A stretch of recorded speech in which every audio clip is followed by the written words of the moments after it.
नमस्ते 11वीं क्लास। आज की वीडियो में हम हमारी हिंदी पाठ्य पुस्तक अभिव्यक्ति और माध्यम का जो हमारा सेकंड चैप्टर है पत्रकारिता के विविध आयाम, इसके अंतर्गत आज हम पढ़ेंगे आज के समय में समाचार माध्यम है उनका रुख किस तरफ हो गया है। समाचार माध्यमों के मौजूदा रुझान पर टिप्पणी करें। उनका रुझान किस तरफ है, अब उनका झुकाव किस तरफ है, क्या वो पाठकों तक, ऑडियंस तक सही जानकारी दे रहे हैं, सच्चाई रख रहे हैं, सही सूचना दे रहे हैं। उनका काम शिक्षित करवाने का है जो पत्रकारिता का होता है, समाचार माध्यमों का होता है, या फिर वो अपने व्यवसाय को बढ़ावा दे रहे हैं या पैसे की तरफ उनका ध्यान ज़्यादा हो गया है। इसी के विषय में आज हम पढ़ेंगे। देश में मध्यम वर्ग के तेज़ी से विस्तार के साथ ही मीडिया के दायरे में आने वाले लोगों की संख्या भी तेज़ी से बढ़ रही है। पहले पूंजीपति लोग ही मीडिया के अंदर अपने चैनल बना करके पैसे लगा रहे थे। आज मध्यम वर्ग भी शिक्षित हो गया है, व्यवसाय करने लग गया है, इसलिए वो भी मीडिया के अंदर आ गया है। तो मीडिया की क्या है, अब मीडिया में लोगों की संख्या बढ़ रही है, लोग बढ़ रहे हैं। ठीक है। साक्षरता और क्रय शक्ति बढ़ने से भारत में अन्य वस्तुओं के अलावा मीडिया के बाजार का भी विस्तार हो रहा है। एक तो बाज़ार होता है, मार्केट होती है, जहाँ हम खरीद करके सामान लाते हैं, वहाँ लोग सामान बेचते हैं, दुकानदार होते हैं, अपना व्यवसाय करते हैं। एक क्या है कि लोग पढ़ लिख गए हैं, पढ़ लिख जाने के कारण उनको इंटरनेट की पूरी जानकारी हो गई है। अब वो अपना सामान बेचना और ख़रीदना मीडिया के माध्यम से कर रहा है, तो मीडिया के अंदर ही बाज़ार आ गया है। ठीक है। इस बाज़ार की ज़रूरतों को पूरा करने के लिए हर तरह की मीडिया का फैलाव हो रहा है। अब ये जो इस तरह से बेचना खरीदना सामान है, इसमें किस तरह की ज़रूरत होती है, क्या होती है, क्या बताना है, क्या नहीं बताना है, वो रेडियो, टेलीविज़न, समाचार पत्र, सैटेलाइट टेलीविज़न और इंटरनेट सभी विस्तार के रास्ते पर हैं। लेकिन बाज़ार के इस विस्तार के साथ ही मीडिया का व्यापारीकरण भी तेज़ हो गया है। क्या मतलब है कि किसी का विज्ञापन देना है, कोई सामान बेच रहा है, उसकी मसूरी करनी है, तो वो उनसे पैसे लेते हैं, मीडिया उनसे पैसे लेती है, तो यानी कि उसमें भी व्यापारीकरण हो गया है। और मुनाफा कमाने को ही मुख्य ध्येय समझने वाले पूंजीवादी वर्ग ने भी मीडिया के क्षेत्र में बड़े पैमाने पर प्रवेश किया। पूंजीवादी लोग कौन है? धनी लोग। और वो मीडिया में आ गए हैं, चाहे उनका सामान है, पूंजीपति लोग हैं, मान लो उनका कोई व्यवसाय चल रहा है, वो कोई बड़ी कंपनी है उनकी, वो सामान वहाँ से बेच रही हैं, तो वो मीडिया के थ्रू अपना सामान बेच रही हैं। पूंजीपति लोग हैं, वो खूब पैसा लगाते हैं और खूब पैसे के मुनाफे के कारण खूब पैसे के कारण क्या है, मीडिया में व्यापारीकरण हो गया है। वो उनसे पैसे लेकर के उनकी मसूरी करते हैं। ठीक है। और कई पैसे वाले लोग हैं, वो खुद का अपना चैनल बना लेते हैं। ठीक है। तो इस प्रकार से मीडिया के अंदर पूंजीपति लोग शामिल हो गए हैं। और पूंजीपति लोगों का काम क्या होता है? सिर्फ पैसे इकट्ठा करना। उनको ये नहीं पता कि समाचार लोगों तक किस प्रकार से पहुंचाने हैं। ठीक है। व्यापारीकरण और बाजार होड़ के कारण हाल के वर्षों में समाचार मीडिया ने अपने खास बाजार, जिसको क्लास मार्केट बोलते हैं, को आम बाजार, मास मार्केट में तब्दील करने की कोशिश की है। खास बाजार क्या होते हैं कि कोई खास वस्तु जो उसी बाजार में मिले, उसी दुकान में मिले, जिस चीज़ को खरीदने के लिए हमें उसी बाज़ार में जाना पड़ेगी, ये उसी बाज़ार में मिलेगा और उसी दुकान पे मिलेगा। लेकिन मीडिया ने उस खास बाज़ार को आम बना दिया कि कोई भी वस्तु हम मीडिया के थ्रू खरीद सकते हैं। कोई खास रहा ही नहीं, सब कुछ आम हो गया है। यही कारण है कि समाचार मीडिया और मनोरंजन की दुनिया के बीच का अंतर कम होता जा रहा है। समाचार मीडिया और मनोरंजन की दुनिया कि समाचार के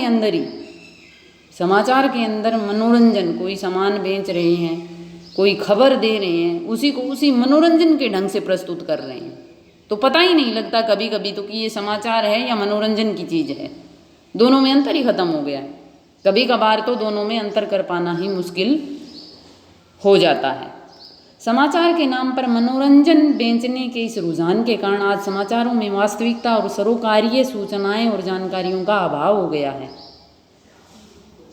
पैसे के लालच में आकर के वो पूर्ण बात को मनोरंजन ढंग से आकर्षण बनाने के लिए अपना बढ़ावा करने के लिए वो क्या करते हैं, उसके अंदर ही मनोरंजन डाल देते हैं, जिसमें समाचारों की जो सच्चाई होती है वो ख़त्म हो जाती है। सबकी भलाई के लिए जो सबके पास सूचना जानी चाहिए वो नहीं जा पाती। कई लोग मनोरंजन नहीं करते, वो ये सोचते हैं कि समाचार नहीं है तो मनोरंजन है।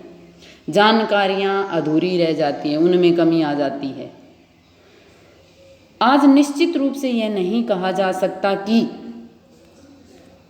समाचार मीडिया का एक बड़ा हिस्सा लोगों को जानकार नागरिक बनाने में मदद कर रहा है, बल्कि अधिकांश मौक़ों पर यही लगता है कि लोग गुमराह उपभोक्ता अधिक बन रहे हैं।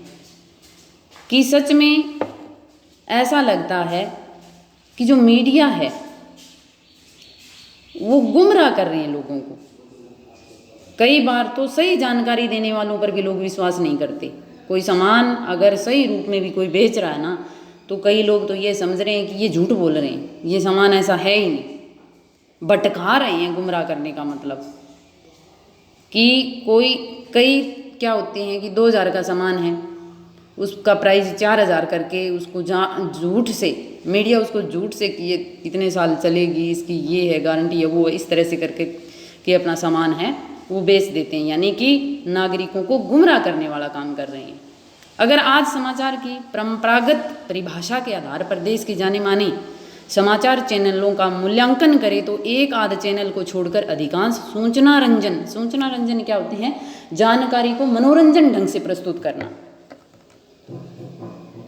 एक आधे चैनल ऐसे बचे हैं जो सिर्फ उनका मकसद क्या होता है, जानकारी देना, सूचना देना। बाकी तो सूचना को मनोरंजन बना करके अपने चैनल को बढ़ाने के लिए उसको आकर्षण शैली में लिख करके प्रस्तुत कर रहे हैं, जिससे सूचना में कमी आ जाती है, जानकारी में कमी आ जाती है और मनोरंजन अधिक हो जाता है। इसकी वजह यह है कि आज समाचार मीडिया का एक बड़ा हिस्सा एक ऐसा उद्योग बन गया है जिसका मकसद अधिकतम मुनाफा कमाना है। मीडिया के अंदर ऐसा पूंजीपति लोग आ गए हैं, ऐसा व्यापारीकरण हो गया है कि लोग अपना मुनाफा अधिक कमाते हैं। उनको ये नहीं है कि जनता तक सही सूचना जा रही है, सही खबर जा रही है, इससे उनका कोई लेना देना नहीं है। सिर्फ पैसा कमाना ही उनका व्यवसाय रह गया है। समाचार उद्योग के लिए समाचार भी पेप्सी कोक जैसा एक उत्पाद बन गया, जिसका उद्देश्य उपभोक्ताओं को गंभीर सूचनाओं की बजाय सतही मनोरंजन से बहलाना और अपनी ओर आकर्षित करना रह गया है। दरअसल उपभोक्ता का वह तबका है जिसके पास अतिरिक्त क्रय शक्ति है और व्यापारीकृत मीडिया अतिरिक्त क्रय शक्ति वाले सामाजिक तबके में अधिकाधिक पेट बनाने की होड़ में उतर गया है।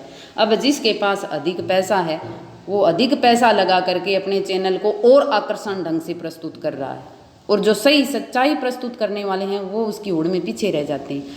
और मीडिया के अंदर आपस में शर्तें लग गई हैं, कौन पहले खबर कौन देगा, बाद में कौन देगा, कौन सही ढंग से, कौन आकर्षण शैली से, कौन ज़्यादा तकनीकी सिस्टम से इसको आगे बढ़ाया जा रहा है। यानी कि इसके अंदर भी शर्तें लग गई है आपस में। इस तरह की बाजार होड़ में उपभोक्ता को लुभाने वाले समाचार पेश किए जाने लगे हैं और उन वास्तविक समाचारीय घटनाओं की उपेक्षा होने लगी है।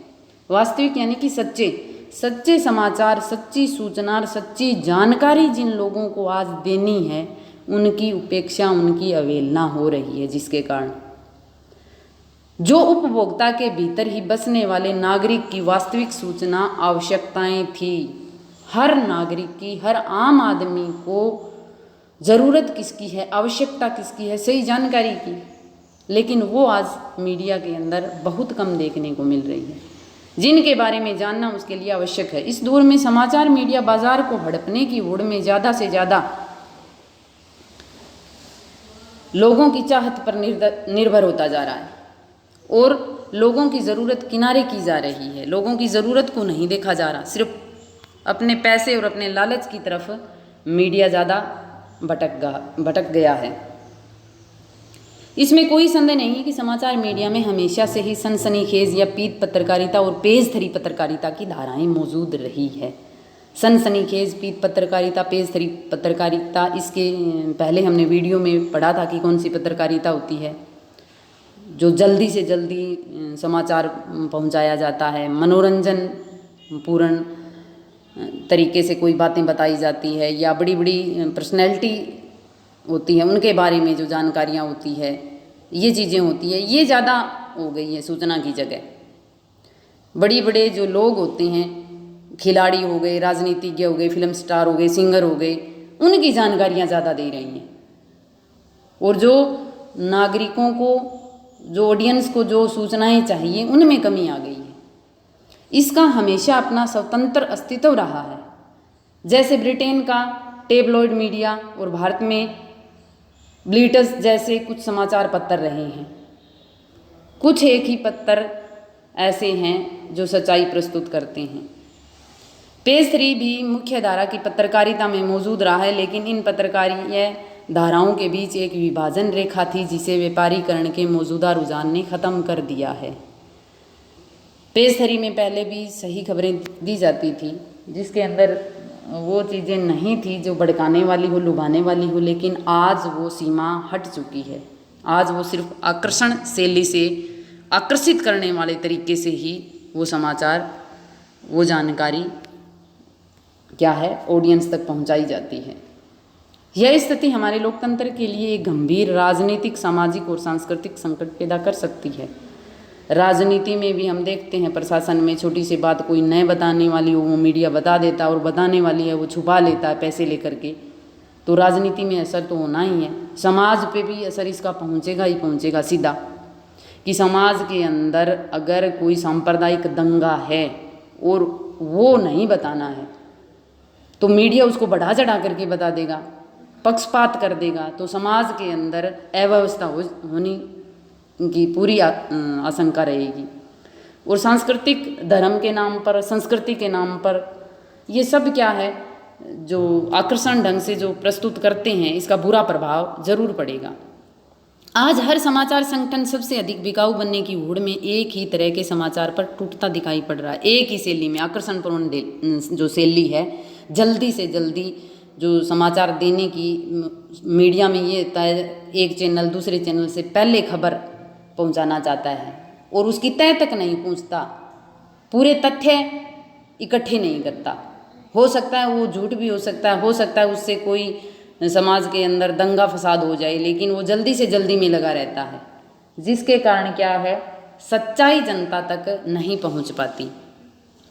इससे विविधता होती है, तरह तरह से जो पहले समाचार बताए जाते थे वो आज नहीं है, ख़त्म हो रही है। और ऐसी स्थिति पैदा हो रही है जिसमें अनेक अखबार हैं और सब एक जैसे ही हैं, अनेक समाचार चैनल हैं, वो सारे एक जैसे ही हैं, एक जैसी खबर प्रस्तुत करते हैं। अलग अलग तरीका, अलग अलग राय, अलग अलग विचार, अब सब खत्म हो चुके हैं। विविधता समाप्त होने से क्या हो जाता है, अब किसी मीडिया के अंदर विविधता नहीं है तो क्या होगा। विविधता समाप्त होने के साथ साथ समाचार माध्यमों में केंद्रीकरण का रुझान भी प्रबल हो रहा है। हमारे देश में परंपरागत रूप से कुछ बड़े राष्ट्रीय अखबार थे, पूरे देश के अखबार थे, देश की आवाज़ थी वो। उसमें क्या होता था, इसके बाद क्षेत्रीय प्रेस था, उनमें सिर्फ देश की भलाई के लिए प्रशासन, सामाजिक, सांस्कृतिक सब कुछ देख करके सूचनाएं दी जाती थी। राष्ट्रीय अखबार पर ही लोग भरोसा करते थे, पूरे देश का था। लेकिन धीरे धीरे मीडिया का विस्तार होने से क्या हुआ कि क्षेत्रीय प्रेस आ गया, फिर जिला तहसील स्तर के छोटे समाचार पत्र आ गए। नई प्रौद्योगिकी आने के बाद पहले तो क्षेत्रीय अखबारों ने जिला और तहसील स्तर के प्रेस को हड़प लिया और अब राष्ट्रीय प्रेस जो क्षेत्रीय पाठकों में अपनी पेठ बना रहा और क्षेत्रीय प्रेस राष्ट्रीय रूप अख्तियार कर रहा है। मान लो अब तो राष्ट्रीय जो अखबार थे, राष्ट्रीय जो प्रेस थे, उन पे जो आम प्रेस वाले हैं, जो जिला स्तर वाले हैं, वो उनको हड़पने की कोशिश कर रहे हैं। आज चंद समाचार पत्रों के अनेक संस्करण हैं और समाचारों का कवरेज अत्यधिक आत्म केंद्रित, स्थानीय और विखंडित हो गया है, आपस में बंट चुके हैं। पता ही नहीं कौन सा समाचार कहाँ से छप रहा है, कौन सा समाचार कैसा है। अलग अलग हर जिले में, हर स्टेट में और हर तहसील में अलग अलग, सुबह का अलग, शाम का अलग, पता नहीं कौन सी खबर कहाँ की है, कब की है। पहले एक राष्ट्रीय था, फिर स्टेट के हुए थे। तो इन विखंडित होने के कारण, विस्तार होने से कारण क्या है, सच्चाई है वो विलुप्त हो गई है। समाचार कवरेज में विविधता का अभाव तो है ही, इतने सारे अधिक अलग अलग तरह के समाचार छपेंगे, फिर इतनी अलग सूचनाएं कैसी होगी, सारी एक जैसी होती रहेगी। ठीक है। साथ ही समाचारों की पीटी पिटाई अवधारणाओं के आधार पर लोगों की रुचियां और प्राथमिकताओं को परिभाषित करने का रुझान भी प्रबल हुआ है। आशा है कि आपको अच्छे से समझ में आ गया होगा कि मीडिया या और जो ये समाचार माध्यम हैं, उनका झुकाव किस तरफ है, उनका रुझान किस तरफ है। Thank you, have a nice day.